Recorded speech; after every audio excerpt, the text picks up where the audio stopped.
সর্বপ্রথম আমল বলেছি বেশি বেশি আল্লাহর জিকির করা। বেশি বেশি কি করা? আল্লাহর জিকির করা। এই দিনগুলোতে, নির্দিষ্ট দিনগুলোতে আল্লাহর জিকির করবার নির্দেশ আল্লাহ তাআলা কোরআনে কারিমে সূরা তাওবায় করেছেন। দ্বিতীয় আমল বলেছি বেশি বেশি নেক আমল করা, কারণ এই দশকের নেক আমল আল্লাহর কাছে অন্য যে কোনো সময়ের নেক আমল ভালো কাজের চাইতে বেশি প্রিয়। এই দশকের নেক আমল চলতে থাকবে, সেটা জিকির হোক, তেলাওয়াত হোক, দান সাদাকা হোক, নফল রোজা হোক, নফল নামাজ হোক, যত রকমের ইবাদত আছে, এটা ইবাদতের দশক। রমজানে যেরকম ইবাদত করতে থাকি আমরা, এই দশকে এরকম কি চলবে? ইবাদত চলতে থাকবে।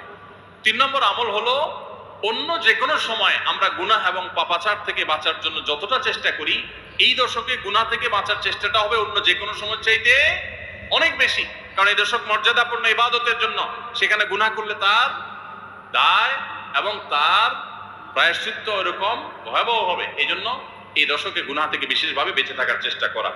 4 নম্বর আমল বলেছিলাম যাদের আল্লাহ সামর্থ্য দিয়েছেন তারা হজ করবেন। 5 নম্বর আমল বলেছিলাম যাদের আল্লাহ সামর্থ্য দিয়েছেন তারা কুরবানি করবেন। 6 নম্বর আমল বলেছিলাম যারা কুরবানি করবেন, এমনকি বিভিন্ন হাদিস থেকে বোঝা যারা কুরবানি করবেন না তারাও, এমনকি বাচ্চাদেরকেও জিলহজের এই 10 দিন চুল নখ কাটা থেকে বিরত থাকবেন। চাঁদ ওঠার আগে আগে করবেন আর কুরবানির পরে করবেন। কয় নম্বর আমল গেল? 6 নম্বর। 7 নম্বর আমল হলো সাধারণভাবে এই 10 দিন রাত দিন যত বেশি পারেন উচ্চস্বরে সরবে তাকবীর পাঠ করতে থাকবেন। আল্লাহু আকবার, আল্লাহু আকবার, লা ইলাহা ইল্লাল্লাহ, আল্লাহু আকবার, আল্লাহু আকবার, ওয়ালিল্লাহিল হামদ। কোন হাদিসে 3 বার তাকবীর আসছে শুরুতে, আল্লাহু আকবার, আল্লাহু আকবার, আল্লাহু আকবার, লা ইলাহা ইল্লাল্লাহ, আল্লাহু আকবার, আল্লাহু আকবার, আল্লাহু আকবার, ওয়ালিল্লাহিল হামদ। আর 8 নম্বর আমল হলো এই তাকবীরটাই বিশেষ সময়ে, বিশেষ দিনে, বিশেষ সময়ে পড়া। সেটা কিভাবে?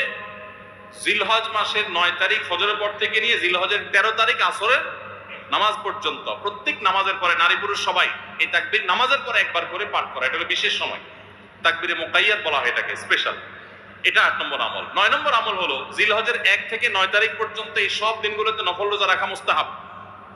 10 নম্বর আমল হলো জিলহজের 9 তারিখ আরাফার দিনে রোজা রাখা আলাদা স্পেশাল সওয়াবের কাজ। 1 বছর আগের এবং 1 বছর অগ্রিম পরের গুনাহ মাফ আল্লাহ তাআলা করে দেন। অর্থাৎ সগীরা ছোট গুনাহ আল্লাহ তাআলা মাফ করে দেন, বড় গুনাহ থেকে তওবা করলে সেগুলো মাফ পাওয়া যাবে। আর 11 নম্বর আমল হলো যে ঈদের দিনে যত সুন্নাহ আছে সব সুন্নাহগুলো সঠিকভাবে পালন করব। আল্লাহ রাব্বুল আলামিন আমাদের সবাইকে জিলহজের এই 10 দিনের ফজিলত এবং মর্যাদা প্রতি মুহূর্তে স্মরণ করার তৌফিক দান করুন।